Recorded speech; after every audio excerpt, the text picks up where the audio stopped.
je vous le donne. Pas de pierre, pas de construction.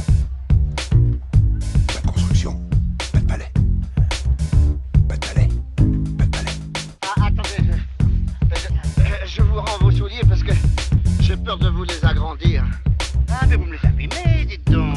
Vous me dites, l'autre folle va rappliquer, l'autre folle va rappliquer. Moi, je vois arriver une femme, je me dis, c'est elle, c'est la folle. De qui il parle là? Merci la gueuse. Tu es un laidron mais tu es bien bonne. T'as pas vu ton pif, hein? Quand tu te mouches, t'as pas l'impression de serrer la main à pote? Là, je n'en peux plus. Je suis en bout du rouleau. J'ai envie de rentrer, me foutre mes enfants et terminer mon soir.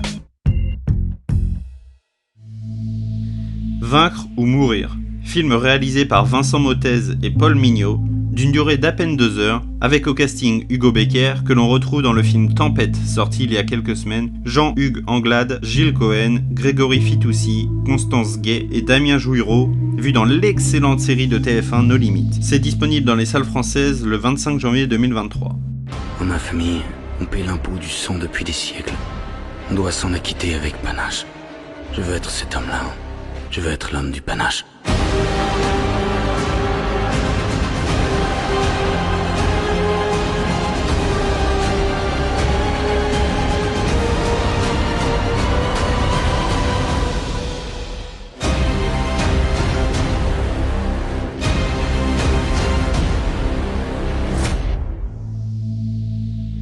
« 1793, voilà 3 ans que Charette, ancien officier de la Marine royale, s'est retiré chez lui, en Vendée. Dans le pays, la colère des paysans gronde. Ils font appel aux jeunes retraités pour prendre le commandement de la rébellion. En quelques mois, le marin désœuvré devient un chef charismatique et fin stratège, entraînant à sa suite paysans, déserteurs, femmes, vieillards et enfants dont il fait une armée redoutable car insaisissable. Le combat pour la liberté ne fait que commencer. Petit avant-propos, le Puy du Fou, parc vendéen, ouvert en 1989, compte aujourd'hui plus de 55 hectares d'aires de spectacle, avec une affluence à plus de 2 300 000 visiteurs en 2022. Parc à thème qui réunit des spectacles vous faisant traverser l'histoire du temps des Romains aux Vikings, de la Révolution française via les guerres de Vendée à la Première Guerre mondiale, du premier royaume de Clovis aux Chevaliers, bref, il y en a pour tout le monde. Le dernier panache, qui est au passage mon spectacle préféré, raconte l'histoire de François Athanase Charette de la Condrie dans un spectacle haut en couleur qui va vous faire vibrer et tourner la tête dans tous les sens du terme. Je n'en dis pas plus, c'est une expérience à vivre absolument.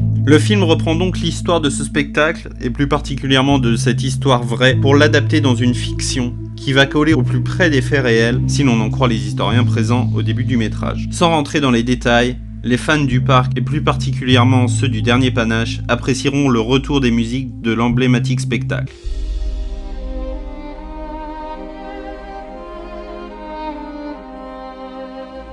Encore et toujours composé par Nathan Stornetta. Je note par ailleurs la décomposition du thème « Rien ne se perd jamais » qui viendra tout au long du métrage se reconstruire pour atteindre sa version finale lors du générique. C'est loin d'être le film de l'année, notamment par son manque de lisibilité en partie lors des scènes de combat. Le film a un certain mérite. Il vient se faire une place sur le grand écran et permet une première accroche aux spectateurs qui n'auraient toujours pas visité le parc. Le plus beau dans le film, c'est certainement les figurants, qui pour la plupart sont des puits-follets, des bénévoles du Puy du Fou. Quel bonheur de voir rayonner ce parc qui rend si fier toute la Vendée. Le film, présenté en avant-première dès le 8 décembre 2022, a réalisé le plus d'entrées dans un cinéma, c'était au Grand Luxe, aux Herbiers, en Vendée. C'est un premier film d'époque, en costume, avec un très beau budget, ambitieux, qui ne demande qu'à être vu et vous incitera peut-être à venir voir le parc et à en tomber autant amoureux que moi. Ce film, c'est Vaincre ou mourir, le premier film du Puy du Fou, en salle le 25 janvier 2023.